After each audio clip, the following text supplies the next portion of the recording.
Muy buenas noches. Bienvenidos aquí a 678 por la televisión pública. Muchísimas gracias por acompañarnos. Les cuento, vamos a estar saliendo en vivo por este mismo canal hasta el miércoles 23. Así que quienes quieran venir a ver el programa acá en vivo y vernos como somos de verdad, que somos mucho mejores, pueden llamar para anotarse, para venir al 4555-1887. 4555-1887 de 12 a 6 de la tarde, de 12 a 18 horas. Allí se anotan. Les cuento quiénes me acompañan hoy, mis compañeros, el señor Edgardo Moca. Buenas noches. Buenas noches. Pueden aplaudir a todos, Mariana Moyano, señora Nora Beiras, señor Dante Palma, después vamos a hablar con usted. Y nos visita una personalidad muy especial, el señor Guillermo Moreno, quien ha concentrado en estos años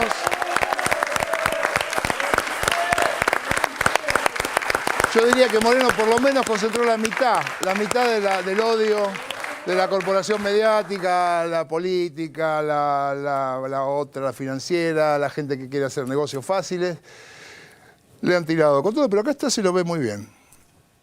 Está muy bien. Gracias por venir. Guillermo Moreno fue funcionario de los gobiernos de Néstor Kirchner y de Cristina Kirchner en las áreas de comunicaciones y comercio y es, ahora mismo es peronista y es dirigente peronista de la capital. Yo aclaro. Acá hay que aclarar todo, Moreno. Soy peronista. ¿Es peronista? Listo. Entonces estuve bien. Bueno, vamos al primer informe que le va a encantar a usted. ¿Cómo no? Que se llama así: el gobierno desreguló la economía y dice que confía en que el empresariado no va a aumentar los precios. Créalo o no. A verlo. El gobierno desreguló la economía y dice que confía en que el empresariado no aumente más los precios. A una semana de haber asumido Mauricio Macri, esto emociona, de verdad emociona. Está reunido Prat Gai con la gente del Banco Interamericano de Desarrollo.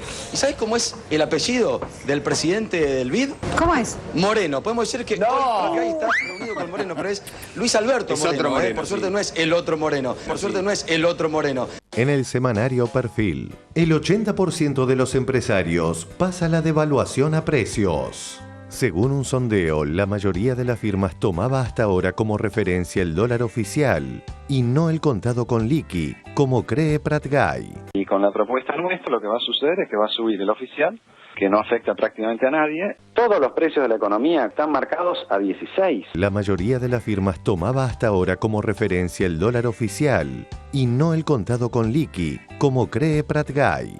Nosotros hemos sido muy claros respecto de que no vamos con la estrategia de extorsión de Moreno, pero tampoco vamos con la ley de la selva.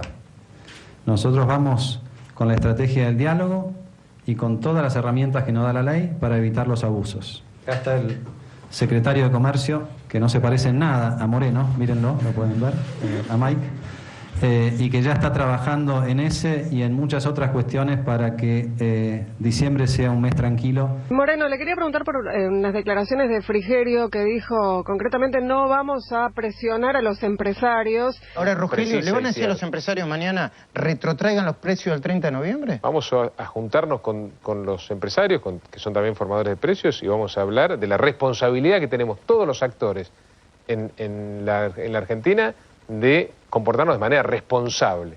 ¿Pero le van a hablar o le van a advertir? Porque... Nosotros no somos matones, no advertimos. No. Nosotros no somos matones, no advertimos. No. A mí me encantaría que les pida, por favor, bajen los precios y que le hagan caso. Si piden, por favor, mire, por favor, me retrotraen los precios. Y todos salen los empresarios ordenados diciendo, sí, nos pidió, por favor, ¿cómo no vamos a cumplir? Imagínense. No, pero por favor. En La Nación del sábado, piden a las empresas que moderen las subas de precios hasta marzo. El gobierno quiere que las firmas de consumo masivo se autolimiten para llegar tranquilo al inicio de las paritarias. Sería muy interesante que las empresas privadas tomen conciencia del momento que estamos viviendo y retrotraigan a conciencia los precios. Dijeron que van a retrotraer los 30. precios al 30 de noviembre. Lo van a hacer los empresarios, si algo tienen, es un corazón enorme.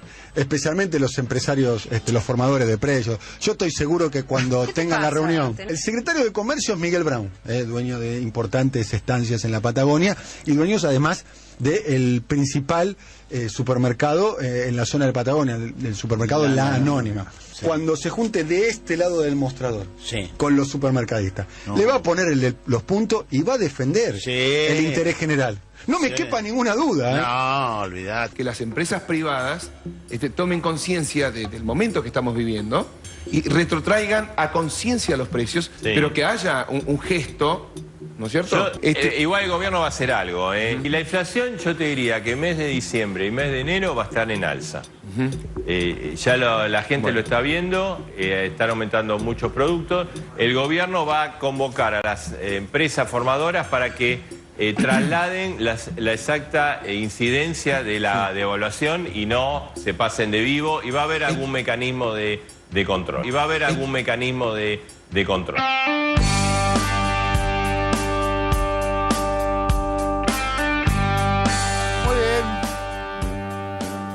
bien. Moreno, ¿usted cree que las empresas pueden hacer un gesto frente a esta situación?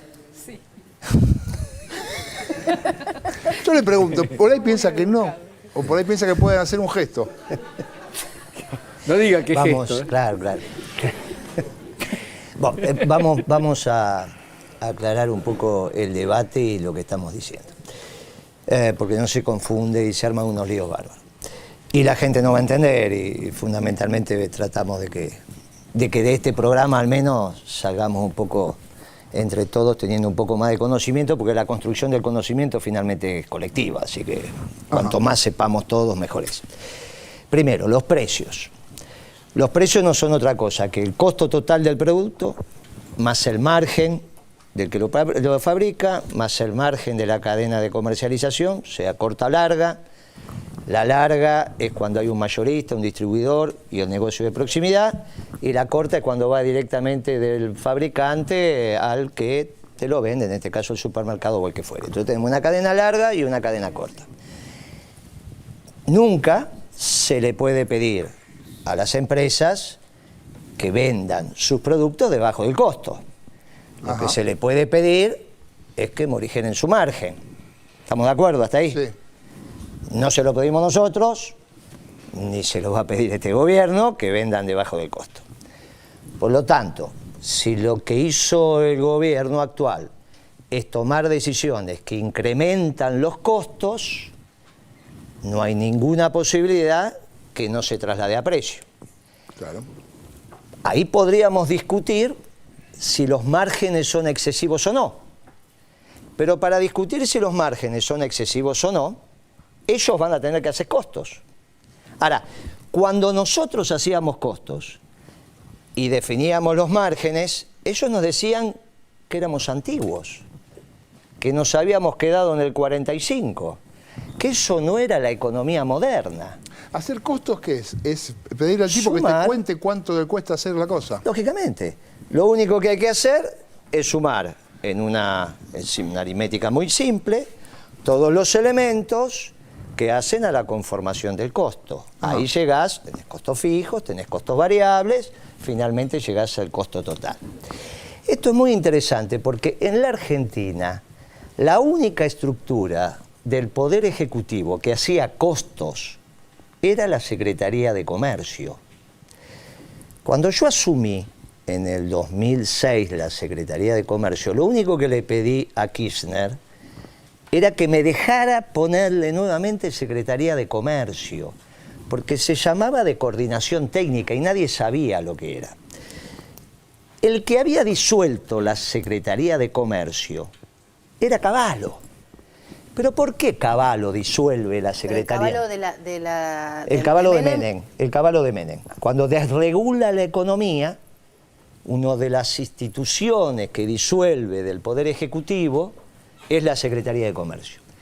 ¿Y la disuelve por los inspectores? No, la disuelve porque la Secretaría de Comercio tenía en el entorno de 100 funcionarios de línea que eran los únicos en la Argentina expertos en costos.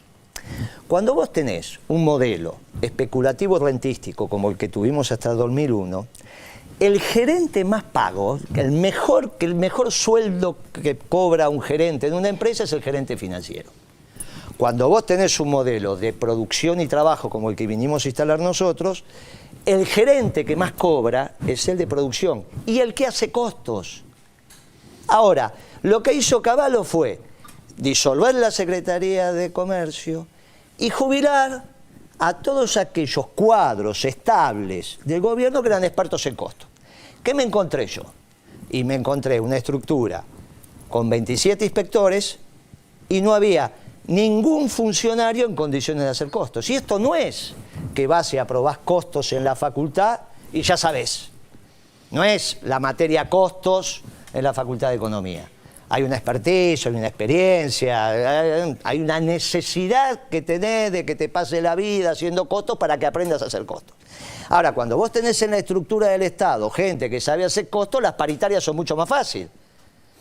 Porque vos sabés entonces cuáles son los márgenes que hay entre los precios y el costo del producto. Yo me fui de la Secretaría después de un esfuerzo por tratar de formar gente en costos y la verdad que no conseguimos formar muchos. Esta gente se pasó criticando que la Secretaría de Comercio intentara hacer costos. Ahora, si no hace costos y no está en su concepción hacer costos, ¿cómo vas a saber si lo que pide está bien o está mal? Cuando venga el empresario y le diga, mira, me aumentaron los costos, ¿qué quiere? ¿Que venda debajo de mi costo? Eso no se le puede pedir. Claro. Es impensable, no es racionalmente lógico ni económico que vos le pidas a una persona que le cuesta 4 producir y lo venda 3. Ahora, si no tienen esos parámetros, ¿cómo lo van a hacer? Entonces van a empezar a hacer costos. Ahora, si van a empezar a hacer costos, entonces teníamos razón. Y esto es lo que empieza a pasar, que ellos mismos empiezan en un dilema que hasta que no resuelvan la contradicción interna que tienen en el gobierno, de si son liberales o desarrollistas, van a estar en este mamarracho de anuncios todo el tiempo. Ahora, yo entendí, si no entendí mal, es que en estas desregulaciones también no exigen más a las empresas que presenten los costos. El problema es que nosotros definimos, al menos en la política que yo implementé, nosotros definimos que las empresas podían o no presentar costos bajo mi gestión. Podían o no presentar costos, y era una decisión de la empresa, si no se adecuaba a la pauta que uno le daba de incremento anual. Nosotros habíamos segmentado la totalidad de la lista de precios de cada empresa en productos masivos, selectivos y premium. Si la empresa se adecuaba a esa pauta de incremento, no me tenía que presentar costos. Si no se adecuaba, porque me decía que en realidad la pauta le quedaba chica, le quedaba corta, entonces hacíamos el análisis de costos.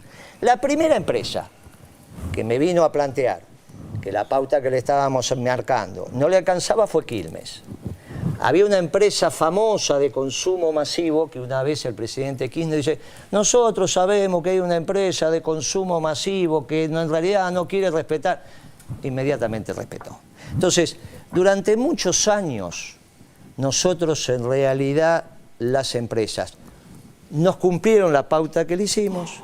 Eso implicaba que los productos de la empresa que tomábamos en cuestión se segmentaba en masivo, selectivo y premium, cumplía las pautas y en ese marco se desarrolló la economía. En ese marco es que pudimos hacer crecer el salario real. Fue muy sencillo. Ahora ellos van a tener que definir. Si a ellos el actual muchacho ministro le dice que es extorsión, bueno, esas son pavadas, eso no lo voy a contestar, eso son tonterías. Me parece bien. Interrogantes, curiosidades, ¿alguien que quiera preguntar? Sí, 2 curiosidades. Dale. Una, con respecto, usted dice, bueno, logramos con este método, con esta concepción, controlar los precios. Ahora, evidentemente hubo incrementos de precios a Lógico. lo largo de esos años. Sí, lógico. Entonces, digamos, ¿qué fue lo que pasó para que esos incrementos de precios superaran la expectativa de ese control que suponía el margen autorizado para No incrementos? superaron la expectativa. ¿Por qué superaron la expectativa? ¿No superaron la No, de expectativa? ninguna manera. ¿Usted sigue diciendo que la inflación que se medía durante su gestión era la inflación real? ¿Y quién dice que no es eso? Yo le pregunto. No, no hay ninguna duda que la inflación que se medía, que midió el gobierno nacional y popular, era la inflación. No hay ninguna duda al respecto. Ahora, entonces, después, ¿por qué se acordó, después de que usted se fue, se acordó con el Fondo Monetario Internacional inclusive elaborar un nuevo índice de elaboración del incremento de los precios? ¿Y qué tiene que ver que se elabore un nuevo índice? El índice, vamos de vuelta, porque si no confundimos el marco de análisis que estamos teniendo. Ya que nos metimos en el tema de cómo se ordenaba el índice anterior, vamos a tener muy claro, y es tan simple que entonces nos resolvemos todos estos temas. Durante las dos etapas de Cavallo, con Menem y con la Alianza, pero sobre todo con Menem, los productos que menos aumentaban eran los productos importados. Ajá. ¿Estamos de acuerdo que era más barato veranear en Miami que veranear en Mar del Plata? Sí. ¿Estamos de acuerdo? Sí. No hay ninguna duda. Por lo tanto, él y su segundo en el Ministerio de Economía, que era Liach, el padre de Lucas Liach, que fue vice del candidato radical, de Sales, de cual dependía el INDEC, hicieron un índice de precios donde había un sesgo al consumo de productos importados. Con ese sesgo de productos importados, en la medida que la convertibilidad premiaba a los productos importados, Bajaba el índice. bajaba el índice. Cuando el gobierno nacional y popular modifica esta situación, obviamente los productos importados no tiraban para abajo el índice, sino que lo tiraban para arriba.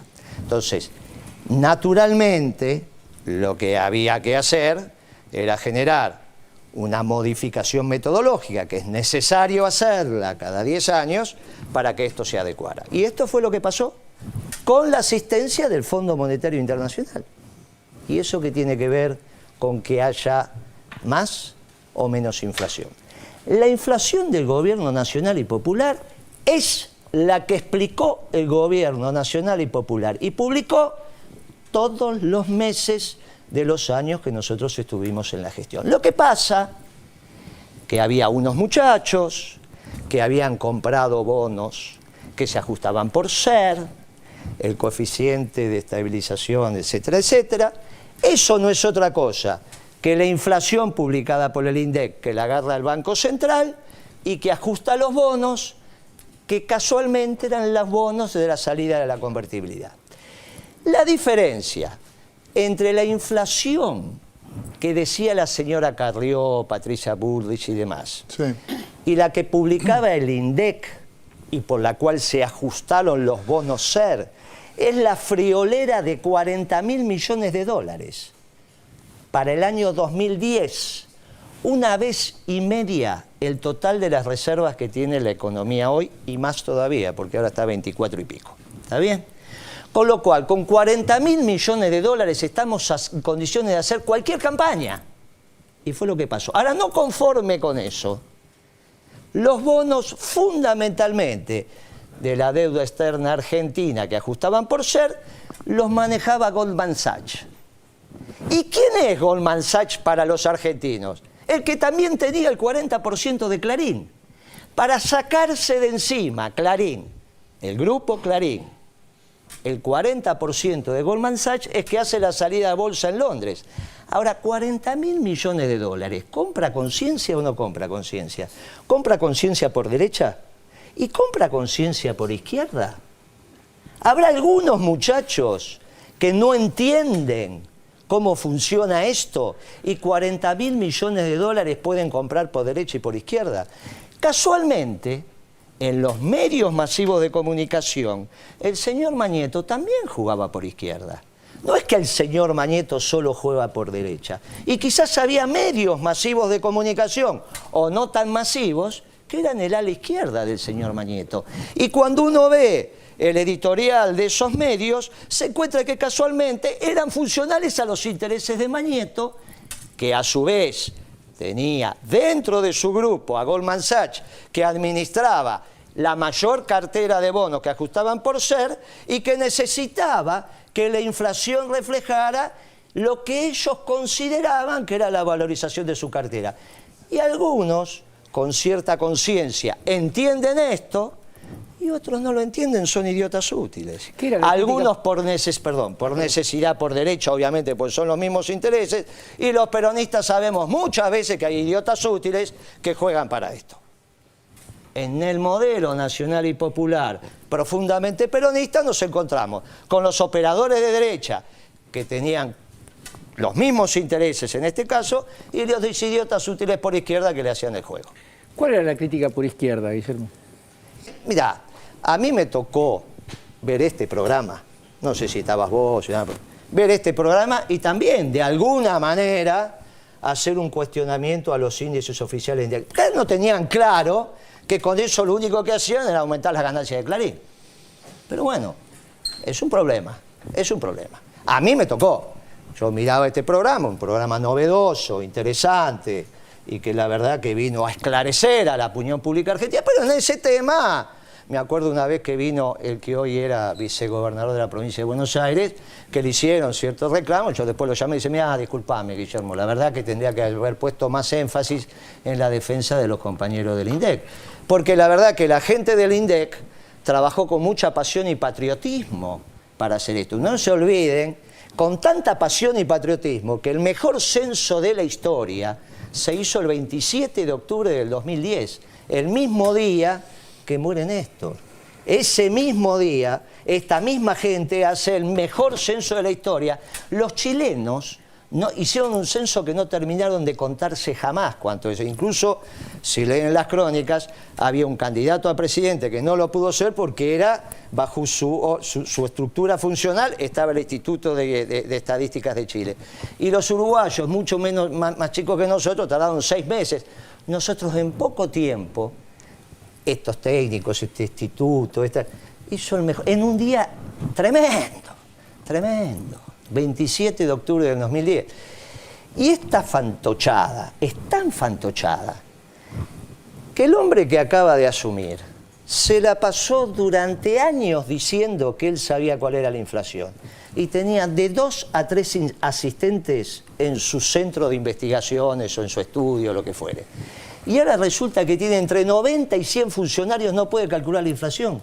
Melconian, que acaba de asumir en el Banco Nación, se cansó de decir que no le interesaba medir los precios, que solamente le dieran la tasa de emisión monetaria que él daba la tasa de inflación. Ahora este gobierno dice que no puede medir la inflación. Es todo un mamarracho.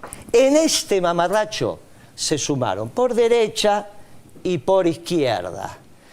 Y lamentablemente a los peronistas siempre nos toca que te mancillen por derecha y que te mancillen por izquierda. Naturalmente, si te critican por derecha, a uno es como que le pusiera una cocarda. Cada vez que la Nación me pedía la renuncia, a mí me genera adrenalina y me dice estoy en el buen camino. Y por este tema de que uno en general considera que los buenos tenemos que estar todos al mismo lado, cuando te critican por izquierda te lastima un poco. Pero la realidad de la milanesa es que al final, siendo peronista, te vas dando cuenta que siempre estás bien cuando te critican por derecha y por izquierda. Un comentario y una pregunta.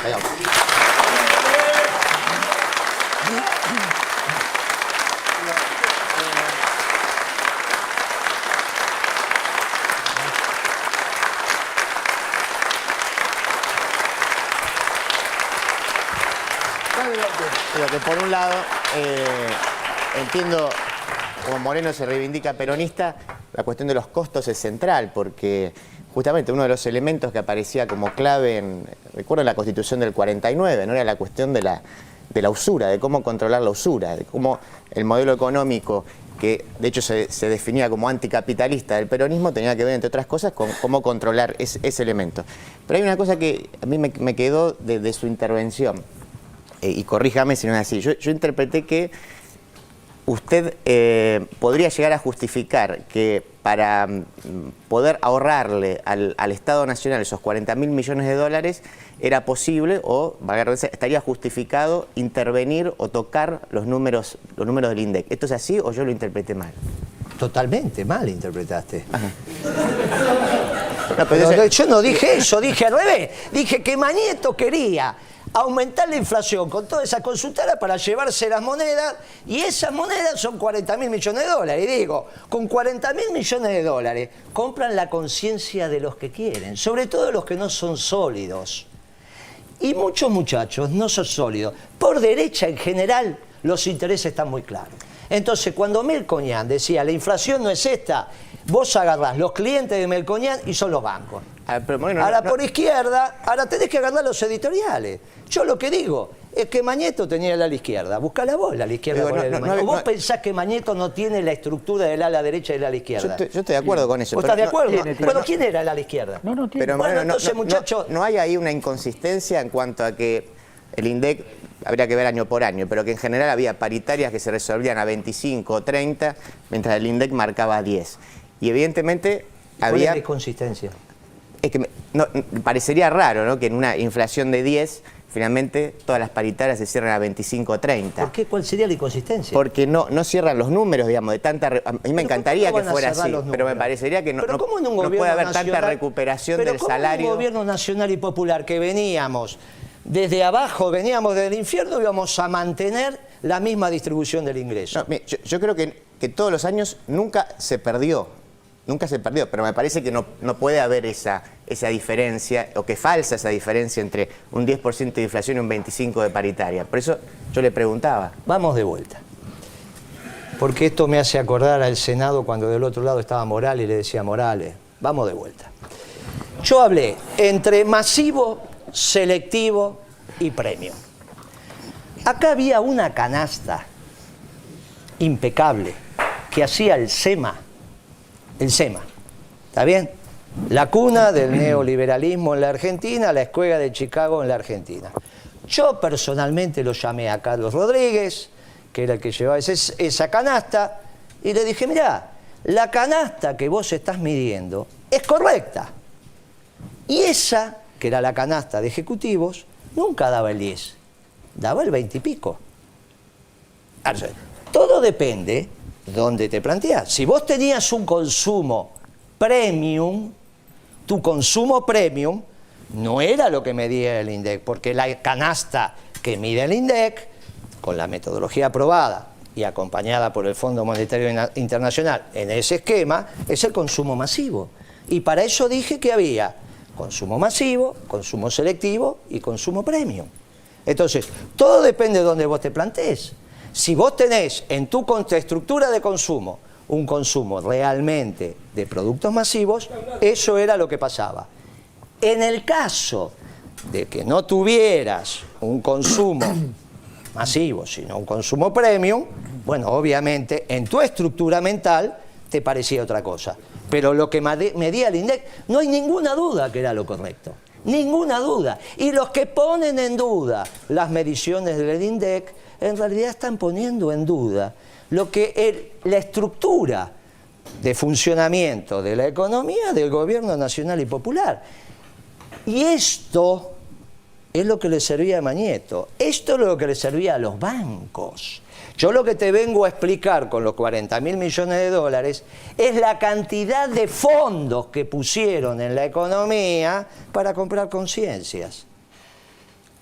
A ver, Moca. Guillermo, cada uno que se haga cargo. En el informe, papel prensa La Verdad, después que la presidenta lo presenta, hay un editorial clarito. Obviamente ni voy a hablar de La Nación y Clarín porque eso fue normal. Era normal lo que hiciera. Pero no del diario Clarín ni del diario La Nación, que fue contundente. Dijo: todo el informe papel prensa La Verdad es bastante serio, salvo la parte que Moreno escribió vinculada a los crímenes de lesa humanidad. Ahí Moreno parece que los escribió con los guantes de Vox puestos. Casualmente, si eso es así, como los restos, y si no hay crimen de lesa humanidad, porque no está hecho en el marco del terrorismo de Estado, los delitos comerciales están todos prescriptos. Bueno, yo les doy a ustedes la posibilidad de que digan qué periodista escribió eso. No al aire, para que después me lo dice. ¿Está bien? Después me lo dice. ¿Y en qué diario? Pero no lo vamos a decir acá. Vamos, muchachos. Ahora, yo te aclaro que el señor Rendo, cuando yo era secretario de Comunicaciones, se sentó delante mío en mi despacho y me dijo, mire Moreno, yo le hablo por Clarín, por La Nación, por La Razón y por otro diario. ¿Está bien? Ahora después me dijeron, no, que ese diario se vendió, que lo compró otro, que lo compró otro. La verdad que yo creo que, bueno, no sé. Pero él se sentó delante mío y me dijo eso. Y me dijo, mire, nosotros con Lilita tenemos una relación muy particular. Y eso me lo dijo Rendo en mi despacho. ¿Está bien? Ahora no hay delito, no hay nada. Estábamos arreglando en la Secretaría de Comunicaciones alguna situación, Pipo me lo planteó. Como diciéndome, esto es lo que yo manejo. De eso no me olvidé nunca más. Y cada vez que yo, como leía todos los diarios, cada vez que le veía, yo decía, la verdad que Rendo tenía razón. En los temas centrales, ese diario también acompañaba por izquierda lo que le interesaba a Mañeto. Bueno, muy bien. Terminó nuestro gobierno y hoy empezamos a hablar. Es difícil, cuando el peronismo habla, es muy complicado. Cuando el peronismo se pone a hablar, es muy complicado. Porque en realidad no somos idiotas útiles de nadie, solamente trabajamos por el pueblo.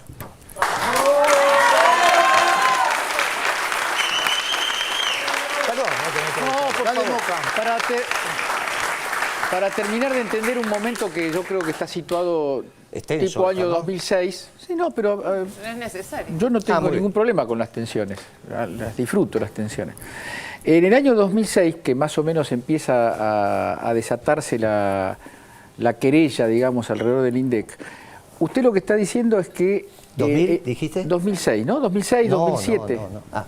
2006, 2007, por ahí, en un momento de ese tránsito. Primer trimestre de 2007.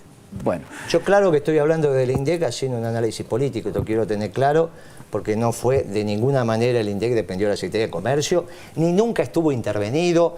Ana Edwin fue exactamente nombrada de la misma manera que fue nombrado por Macri este señor que acaba de asumir. Ahora, este señor que acaba de asumir, que nunca fue funcionario del INDEC, es nombrado en el INDEC, y Ana Edwin, que estuvo secuestrada por la Fuerza de Seguridad con 30 años de INDEC, cuando Kirchner le firma el decreto, exactamente igual que el que firma Macri, nada más que dice, nómbrese otra persona, en este caso un funcionario de planta del INDEC, resulta que es intervención. Resulta que es intervención, pero ¿en qué quedamos? Guillermo, la única pregunta es, en ese momento no hay un cambio de metodología, se aplica exactamente los mismos parámetros. Vino mucho después. Vino mucho después, fue un seminario público que se hizo en el Sheraton de Pilar, mucho después vino el seminario. O sea, ahí hay una continuidad estricta en los términos técnicos. Pero lógico. Lo único que cambió es que salió una profesora de matemáticas y entró una licenciada en economía. Nada más, eso fue todo lo que pasó. Está bien, una profesora de matemáticas que tenía como metodología relevar el precio de la persona que hace el servicio doméstico en alguna casa. ¿Está bien? Ahora resulta que al relevar el precio del servicio doméstico es un lío. No es fácil, porque vos te vi embarazada, ahora resulta que tuviste tu niño, tenés una persona que te acompaña, la persona que te acompaña, vos volvés a trabajar, le decís, che, me cuidás el nene, sí, te lo cuido, pero dame unas monedas más. Vos le das una moneda más, viene el del INDEC, te toca el timbre y dice, ¿usted cuánto le pagaba, doña Rosa? 5 pesos la hora, y ahora 6. Aumentó un 20%. Vos decís, no, ahora te cuida el nene. Ahora resulta que vos te mudaste, ahora resulta, a su vez, que la metodología indica que tiene que ser 60 kilómetros del kilómetro cero, que es el Congreso. Y tiene que haber servicio doméstico en La Matanza, en Florencio Varela, en la capital, porque esa es la metodología, ¿estamos de acuerdo? Sí. Ahora resulta que es muy difícil, porque vos vas a tocar el timbre y se mudaron y no está. ¿Y quién tiene servicio doméstico? ¿Sabe cómo lo resolvió Bebacua? Esta genio que ustedes dicen, la técnica impoluta, tenía un listado de 10 amigas. 10 amigas, de las cuales 6 eran del INDEC y 4 del Ministerio de Economía. Eso fue denunciado judicialmente. Ahora no hay delito. Porque ¿qué delito es? Delitos son los que dice el Código Penal. No hay ningún delito de esos. Ahora, cuando llega esa información, vos imaginate lo que te pasa. ¿Sabés qué pasa acá con la 1050? Se suicidó gente. Entonces, ¿sabés qué pasó? ¿Vos viste la famosa película esa de Vicios Privados, Virtudes Públicas, que es la caída del Imperio Austrohúngaro? Bueno, esa misma reflexión tuvo que tomar el presidente Kirchner. Tenía que decirle a la sociedad, mire, estos eran unos mamarrachos. Ahora, con estos mamarrachos que me digan esto, usted por ahí perdió el jefe de familia. ¿Vos qué hubieses hecho? Ah, bueno, es una decisión. Entonces dijo, mire, vamos a revertir esta situación. ¿Y sabés cómo descubrimos todo esto? Un sábado, porque se me apersonó un empresario del turismo, que en todo caso mañana él diga si quiere, pero un empresario importante del sector. Te digo, mire, Moreno, ustedes este tema no lo van a manejar nunca. ¿Por qué? Porque yo soy un informante clave del INDEC en el tema turismo. ¿Y sabe qué me piden a mí? El paquete turístico del viaje a Miami. ¿Y ustedes qué tienen que ver con eso? Si a mí esto lo define Miami. Entonces, si Miami me aumenta los precios, yo lo tengo que aumentar. Me preguntan cuánto está el paquete de Miami, aumenta, tuvieron inflación. Y eso figuraba en la formaba parte de la metodología. Y por lo que dije antes, que Cavallo lo que hizo fue incorporar a un sesgo a productos importados. Es donde estaban las famosas flores de... Claro, las flores de 60, 90 y 1,20 m. ¿Vos viste alguna vez una rosa de 1,20 m en los hoteles 5 estrellas? Bueno, mirá lo que teníamos que medir.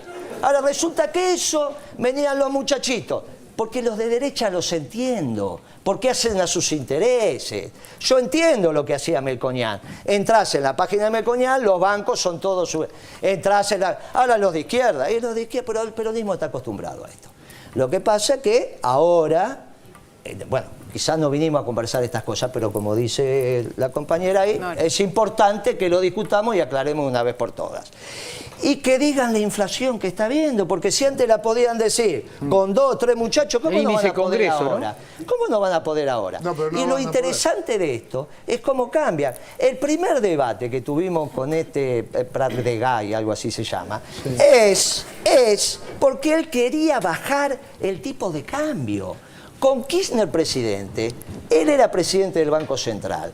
Cuando nosotros asumimos el gobierno, 3 pesos estaba $1. Y 3 reales estaba $1. Los brasileños revalúan su moneda, no devalúan, revalúan y se va a 2,70.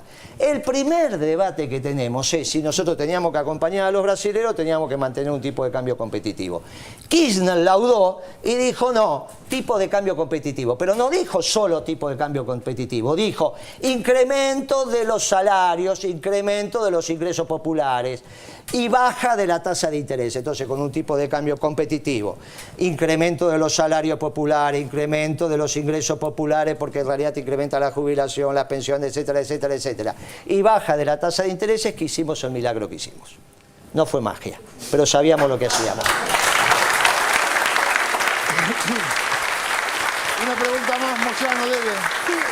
¿Estamos bien o es mucho bien? Yo le quería preguntar esto, Moreno, porque usted se ha mostrado siempre muy preocupado, y lo está diciendo ahora, por lo que implica la estructura del Estado, los que conocen la botonera, como se suele decir, los que saben cómo funciona el Estado, más allá de los jefes que van o vienen, que son cargos políticos.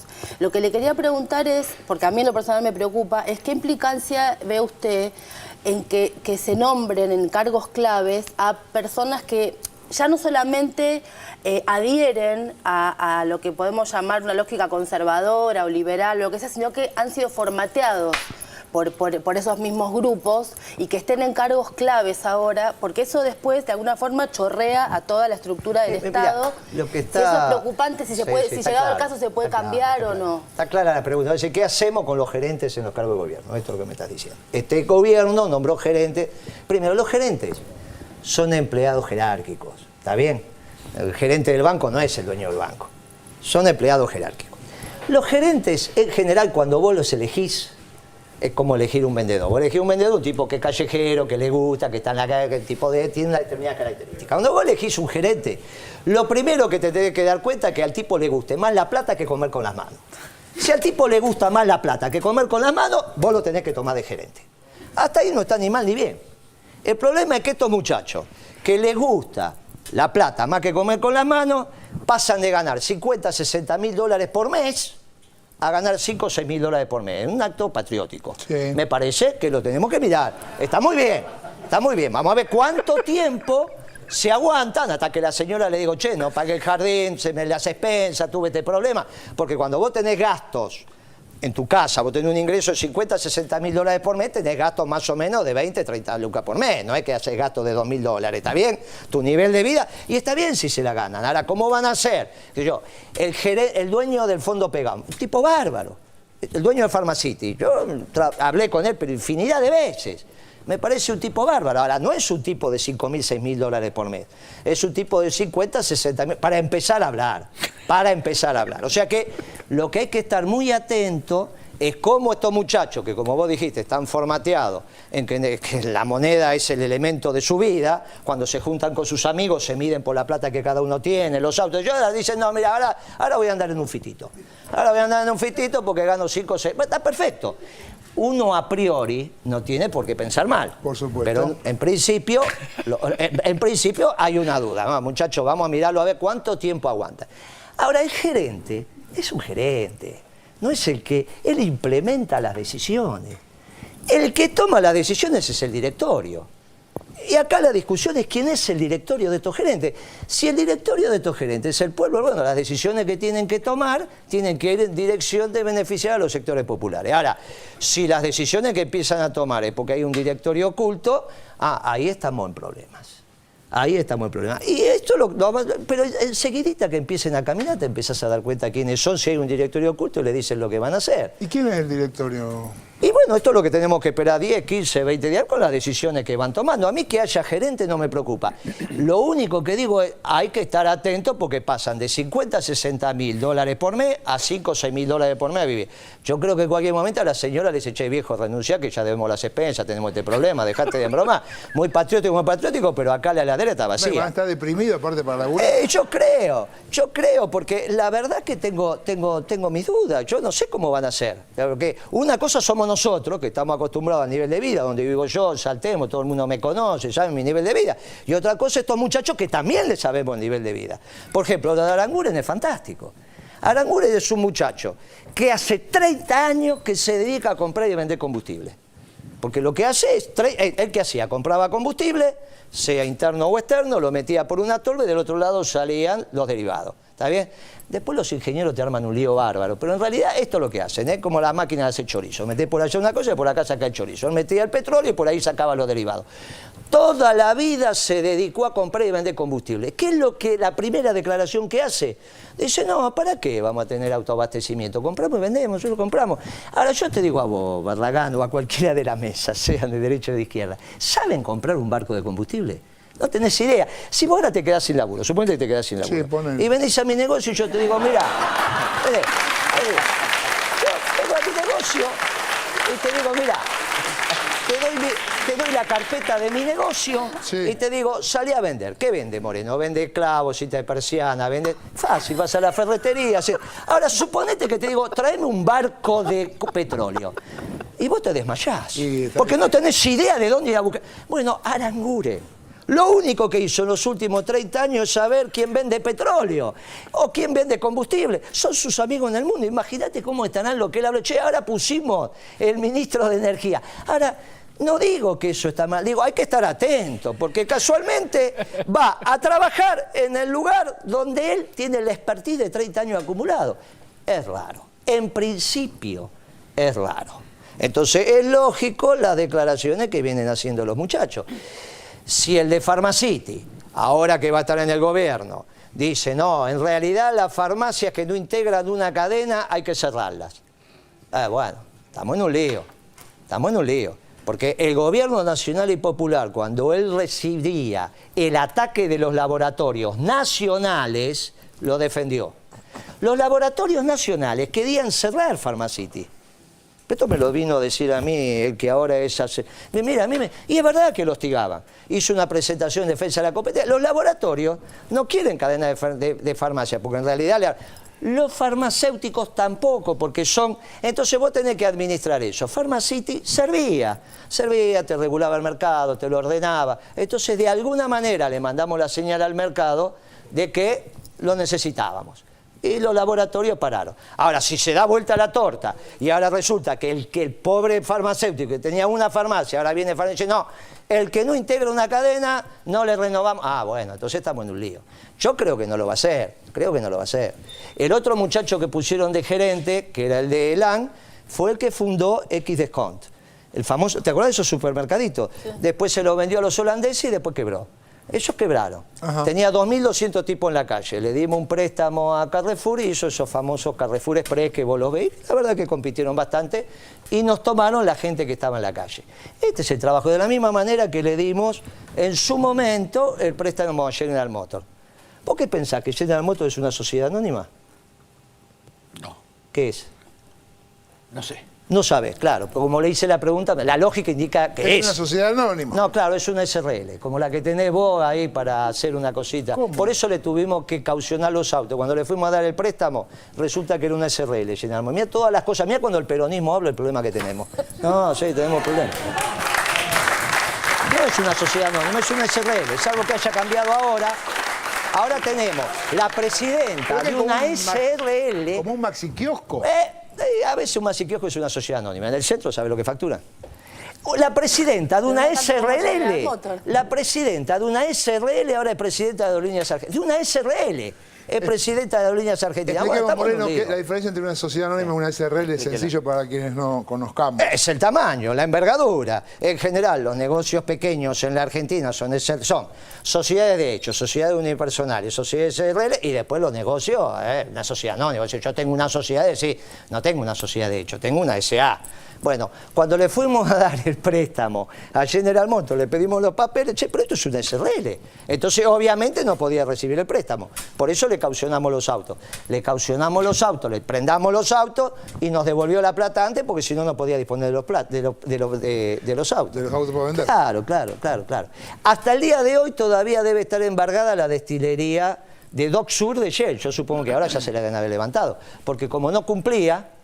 Aranguren en esto hay que reconocer que era serio. Él decía, mire, yo los acuerdos de precio no los voy a cumplir, porque no creo. Ahora, si usted me firma una resolución que tiene marco normativo, yo la cumplo porque la ley no la habló. Entonces, por eso le firmaba la ley de abastecimiento. Ahora, estos muchachos dicen que no van a aplicar la ley de abastecimiento, por lo tanto, no sé cómo van a hacer, salvo que Shell ahora no cumpla. Digamos, ahora cumple los acuerdos de precio y en la época de Aranguren no, entonces el problema era Aranguren. Pero no creo, porque Aranguren es simplemente un gerente. De los accionistas, que ya sabemos quiénes son de Shell, le dicen, mire, para nosotros no es doctrina cumplir acuerdos de precio, si no hay un marco normativo no cumplo. Debe seguir igual. Así que ahora no sé cómo van a hacer para que Shell le responda correctamente a los acuerdos de precio. Le pedirá por favor y el nuevo presidente dirá que sí. Capaz que se lo pide Aranguren o capaz que en el medio hacen alguna cosa con el combustible, qué sé yo, con esta historia de comprar barcos que tienen, y ahí hacen una melange. El gobierno nacional y popular así no trabajaba. Trabajaba de cara al sol como corresponde y transparente y viendo todo como tiene que ser. Así que, para que te quedes tranquila, los datos de DIRNEC eran los correctos. No tengas ninguna duda, como fueron correctas todas las informaciones que publicó el gobierno nacional y popular. Y buscar la explicación en la campaña que nos hicieron para que efectivamente pareciera que no fueran y de esa manera los muchachos llevársela, como hicieron toda la vida,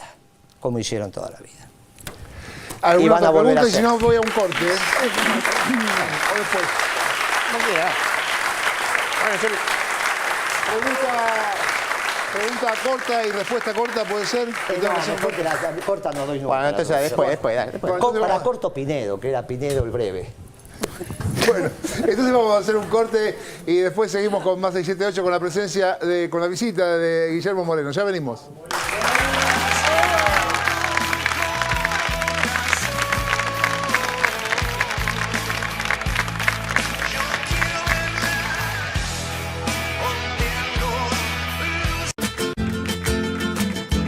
después de haber vivido el infierno.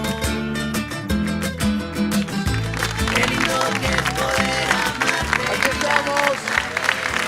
Aquí en un nuevo bloque de 678 con la visita de Guillermo Moreno. Y Dante Palma tenía una pregunta para hacerle.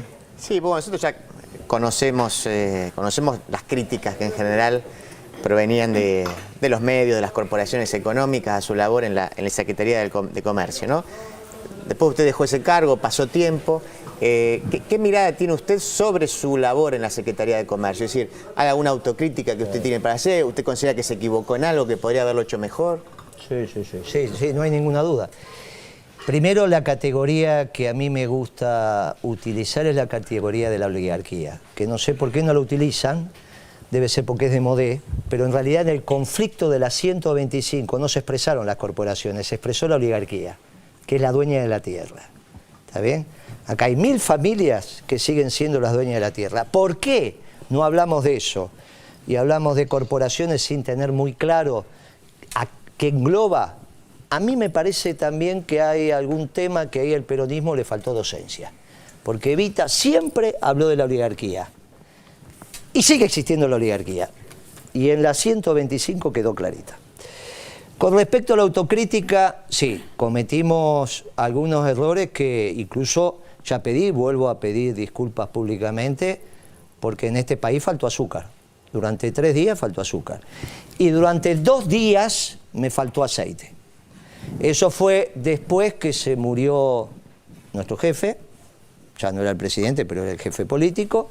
La presidenta fue a la primera reunión del G20 y aprovecharon los muchachos para medir casualmente el aceite. Primero me desabastecieron azúcar y después el aceite.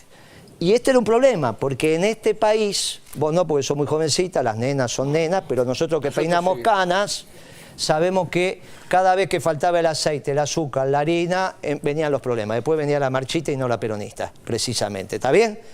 Entonces se me generó durante 3, 4 días una situación porque 2 días, jueves y viernes, fueron coincidentes que me faltó azúcar y aceite. Y eso pasó porque fui muy blandito.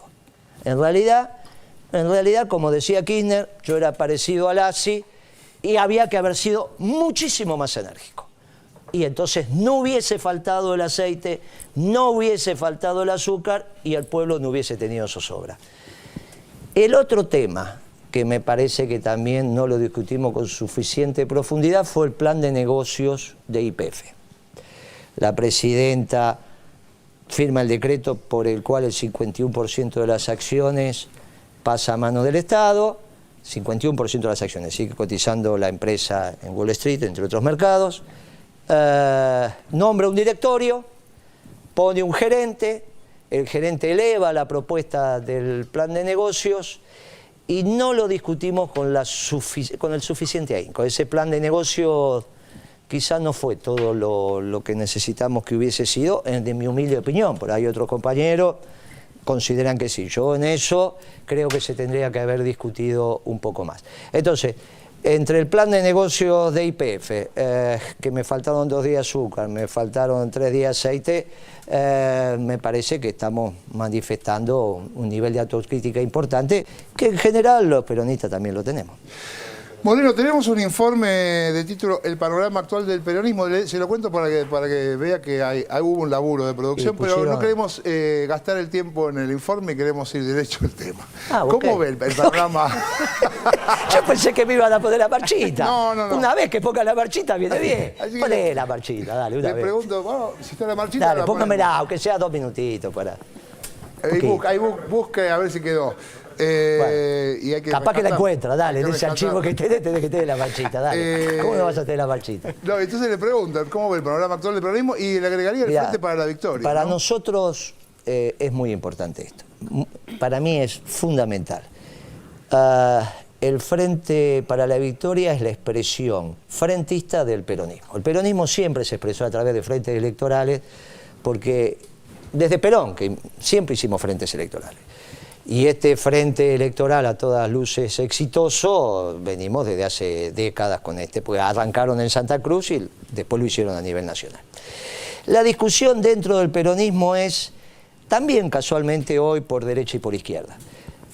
Por derecha, algunos muchachos, los del peronismo prolijo, que lo que quieren es que el peronismo deje de integrar el Frente para la Victoria. Y el problema es que los peronistas tenemos claro, y por eso siempre fuimos frentistas, que con el peronismo solo no alcanza.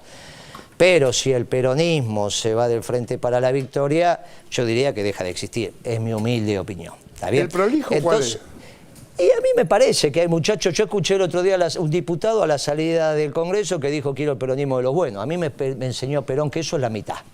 ¿Está bien? Entonces yo quiero un peronismo y después tengo mis dudas. Yo creo que los hijos de los ricos tienen que estar, porque los hijos de los ricos lo que hacen es catalizar el proceso. Y los ricos también tienen que estar en el peronismo.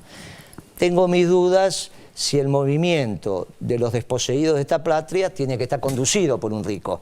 Yo ahí tengo mis dudas, pero es solamente una duda. Yo creo que todos los que votamos a Scioli, tenemos la obligación de discutir la interna del peronismo. Ahí en el Congreso Nacional, finalmente, después de la interna, se va a definir la alianza electoral. Yo voy a trabajar para que la mayoría de las manos en el Congreso Nacional del Partido Justicialista, cuando se pregunte al presidente del Congreso cuál es el frente electoral, diga el Frente para la Victoria. Frente para la Victoria que tiene una sola conductora, que es Cristina, no hace falta que lo vamos a aclarar. Cristina conduce la totalidad. Ahora, los peronistas debemos votar en la interna para elegir sus autoridades y aquellos congresales que cuando llegue el momento de las alianzas, digo sí, ratificamos nuestra pertenencia al Frente para la Victoria. Ya hay muchachos que están diciendo que no. Bueno, esto es una discusión dentro del peronismo que va a estar picante, como siempre todas las cosas que hacemos el peronismo. Ahora, eso no define un tema menor. Eso define si en este país se va a consolidar un modelo de exclusión, el modelo que hoy se está expresando en el mundo y que está siendo cuestionado, entre otras cosas, por un porteño, que es el Papa. Está cuestionando este modelo de exclusión a escala global que se está instalando en la Argentina y casualmente esta interna del peronismo no es una interna más, porque es el peronismo el que va a terminar definiendo si se consolida o no un modelo de exclusión en la Argentina. Todos nuestros esfuerzos van a estar dados para que este peronismo rebelde de alguna manera exprese a todos aquellos que no quieren un modelo de exclusión, a todos aquellos que somos buenos, porque finalmente la exclusión es la pobreza, y la pobreza tiene que lastimar al pueblo, como siempre lo lastimó, porque es un pueblo mayoritariamente cristiano, mayoritariamente peronista. Si por esas cosas la pobreza nos deja de lastimar, es que estamos en un problema. Para que esto no sigamos acompañando un proceso en donde ver un pueblo lastima, el peronismo tiene un rol central que cumplir. Y esto es lo que vamos a trabajar en los próximos meses. Vamos a trabajar para que la interna, obviamente los que ganan conducen y los que pierden acompañan, tomemos la decisión en el Congreso Nacional de seguir integrando el Frente para la Victoria, que naturalmente va a conducir Cristina y ella decidirá después cómo sigue esta situación. Nosotros sabemos que los peronistas siempre el que conduce, conduce. Esa es nuestra historia. ¿Qué está pensando Moca? Sí, a mí me gustaría... quiero decir que comparto el diagnóstico, ¿no? Quizás lo diría con palabras no del todo iguales, pero lo comparto. La pregunta es para ver si podemos profundizar un poco en eso que usted llama el peronismo de los buenos, el peronismo sensato, el peronismo dialoguista, el que está dispuesto a tenderle una mano a Macri. No una mano que probablemente sea lógico como políticas de Estado tener algunas cosas en las que se apoye, sino esa mano que está más bien tendida a una especie de aflojamiento, digamos, de entregar al peronismo a la cuestión... Que deje de ser el hecho maldito. Que deje de ser el hecho maldito, exacto. ¿Por qué no desarrolla un poco, Guillermo, eso? ¿Cómo se expresa eso en la vida política? ¿Cómo se expresó en estos años? ¿Cómo se expresa ahora? Está muy claro, digamos. Me parece que hay dentro del peronismo algunos muchachos muy similares al actual oficialismo. Está bien, hasta en su manera hasta en su formato. Me parece que hay con nombre y apellido, lo tenés a un diputado, lo tenés a algún gobernador. Pero eso no son nombres y apellidos. Bueno, lo tenés a Massa, lo tenés a De la Sota, lo tenés a Urtubey, lo tenés a los prolijos, digamos. Me parece que está... y que no se les puede impedir que participen en la interna del peronismo. Lo que tenemos que hacer nosotros es ganar esa interna del peronismo. Ahora eso es por derecha. Después van a venir por izquierda algunos muchachos que van a decir, bueno, me interesa el peronismo, pero no me interesa el partido, creo otro partido. Yo creo que eso es muy peligroso. Yo también estoy de acuerdo. Yo creo que eso es muy peligroso. Creo que cada vez que vinieron esas historias medias extrañas, esas ingenierías raras, termina perdiendo el pueblo. Y la verdad que me parece que los peronistas nos tenemos que organizar, tenemos que estar claro que en una primera etapa tenemos que iniciar un proceso masivo de afiliación, tan masivo que va a ser que por ahí hoy me voy con algunas afiliaciones nuevas de acá, qué sé yo, por ahí me voy con algunas afiliaciones, empezamos un proceso importante de afiliación. Sí, siempre la tengo. Siempre, las 5 no hay militante peronista que no ande con las 5 fichas necesarias para hacer la afiliación. Así que no vamos a perder tiempo ahora, pero empezamos a llenar y después ahí certificamos la firma enseguidita. Y ya estás afiliado mañana mismo. Entonces, es necesario iniciar un proceso de afiliación, limpiar los padrones, y vamos a una interna donde se van a definir no solo los destinos del peronismo, por lo que dije antes, sino la integración al Frente para la Victoria. Y en ese marco, si el peronismo rebelde, el hecho maldito, sigue existiendo, o, lamentablemente, me viene un peronismo funcional a los designios de este oficialismo, que lo que está haciendo es trasladarme este mundo tan especial que se nos armó en los últimos 5 o 6 años a la Argentina. Esto es lo que está explicando la situación de la región, esto es lo que está explicando Europa, esto es lo que está explicando Medio Oriente, esto es lo que está explicando también la baja de las exportaciones chinas. No hay ninguna duda que lo que nosotros hicimos en el 2013 y que fue exitoso no lo podemos repetir en el 2015 porque el mundo es absolutamente distinto.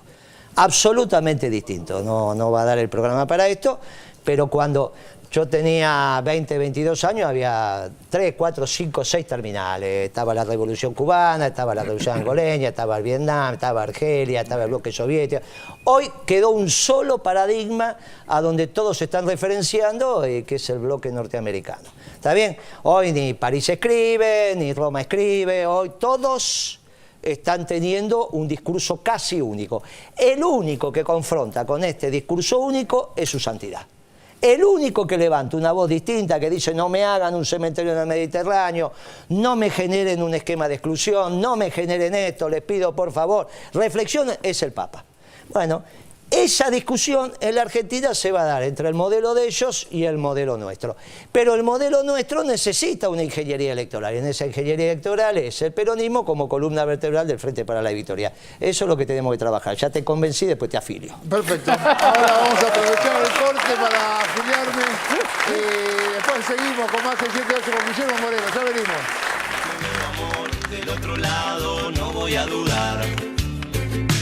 Todo lo que veo, más todo lo que siento. Así que me pierdo. Y aquí estamos en un nuevo bloque de 678 con Guillermo Moreno como invitado de hoy. Y le quiero hacer una pregunta y no tiene mucho tiempo para contestarla. La pregunta es, ¿qué ganó para usted? ¿Qué ganó las elecciones? ¿Qué? ¿Quién sabemos? Pero, bueno, no sé tampoco si sabemos. ¿La ganó el genio de Durán Barba? ¿La ganó Mañeto? ¿La ganó la embajada? ¿La ganó? ¿Qué ganó? No. Me parece que la primera reflexión que tenemos, obvia para hacer, es si la ingeniería electoral que presentamos era... Acá hay una discusión de fondo, y que creo que la mencionamos antes, que en realidad lo que tenemos que buscar es la nueva verdad histórica. Nosotros tuvimos la verdad histórica durante 10 años, hicimos la década ganada, y ahora el peronismo, como columna del Frente para la Victoria, tiene que ir en la búsqueda de la nueva década ganada, que tiene un tema invariante, que es la felicidad del pueblo, la grandeza de la patria, o la defensa del interés nacional y la defensa de los intereses populares. Eso es invariante, o sea, el modelo nacional y popular. Los instrumentos son distintos, ¿está bien? Ajá. Y entonces, me parece que tenemos que aprovechar este paréntesis, que este paréntesis no se consolide para la construcción de la nueva década ganada. Que tenemos claro cuál es, al menos yo, quienes deberían ser los actores políticos sustantivos, pero tenemos que reflexionar sobre los instrumentos. Y en esos instrumentos nos va a venir bien, entre otras cosas, por ejemplo, el peronismo tiene que estudiar por qué el general Perón, en el año 55, es el Congreso de la Productividad. El general Perón, de alguna manera, le dijo al pueblo argentino: cada trabajador tiene que producir por lo menos lo que consume. Y dijo cosas mucho más graves. Dijo: el pueblo que no esté dispuesto al sacrificio no puede merecer la felicidad. Y los peronistas en esto nos hicimos medio los tontos, para no decir otra palabra, porque estamos... Entonces sabemos toda la historia de la resistencia argentina, pero cuando yo empecé a estudiar el Congreso de la Productividad tardé 2 años en encontrar los anales, porque no estaban a disposición, ¿está bien? Entonces el peronismo tiene que ver por qué en el año 55 el general manda a elegir 100 delegados obreros a la CGT, 100 empresarios a la CGE, manda todo su gabinete, él lo abre, él lo cierra y genera un marco específico de circunstancias para una economía que estaba ahí. Entonces, la nueva década ganada va a tener características distintas. Está claro que hace 2 o 3 días leí en el diario los venezolanos acaban de decir: mire, se terminó esto de la renta del petróleo, tenemos que ir a... Y utilizó una figura un poco extraña, a la revolución productiva, que a nosotros nos trae un poco de recuerdo, pero es Maduro que dijo: mire, se terminó la renta del petróleo, muchachos, ahora hay que ponerse... Bueno, la Argentina tiene un antecedente, como en muchas otras cosas en Latinoamérica, de décadas. El Congreso de la Productividad, las conclusiones... hay que estudiarlas, hay que reflexionarlas y en esa base construir la nueva década ganada. ¿A qué va a conducir eso? Está muy claro. Los instrumentos son distintos. Gracias, Moreno. Hacemos un corte y yo aprovecho y me firmo otro por las dudas. Vamos, ya volvemos, un pequeño corte. El viento cambió y una canción se detiene el reloj, si se acaba el amor y mira la Y aquí estamos en el último bloque de 678 con Guillermo Moreno, que estuvo los últimos 2 años en Roma y me dijeron que lo estuvo viendo el Papa bastante seguido. Bueno, la verdad que me alegró la estadía, que la decisión política de estar 2 años en Roma coincidió con este hecho maravilloso de tener un Papa argentino que está transformando el mundo. Hicimos algunas cosas, lo juntamos al Papa con Maradona, los dos estuvieron muy felices, los dos estuvimos muy felices.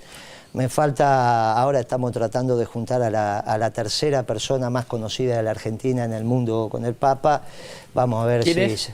No, bueno, vamos a ver si no, pero es simple, o sea, es una mujer, sabemos quién es la tercera mujer más conocida en el mundo, que cuando ella habla, bueno, vamos a ver si se puede, y serían los 3 argentinos más famosos que se encuentran, y eso también es el milagro de su santidad. La verdad que nos alegró la estadía, el Papa es maravilloso, los romanos, que él es el obispo de Roma, están enamorados, y las cosas que está diciendo el Papa dijo, y nos dijo a los economistas: necesito un modelo de desarrollo que sea justo, inclusivo y sustentable. En eso estamos trabajando y para eso le pido a los buenos que nos acompañen. Y no solo a los buenos, porque necesitamos también que la mayoría del pueblo argentino que entiende la bondad desde la justicia, yo les pido al pueblo argentino que no se acostumbre a ver la pobreza, porque no es cierto que se puede bajar la pobreza aumentando los alimentos. Eso es falso y no nos podemos acostumbrar a la pobreza en la Argentina. Tenemos pobres, pero cada año nosotros íbamos bajando la cantidad de pobres. No nos acostumbremos a que aumente la cantidad de pobres. Eso nos lo pidió Eva, eso nos lo pide Perón y hoy lo pide el Papa. Gracias. Gracias por la visita, Moreno. Muchísimas gracias.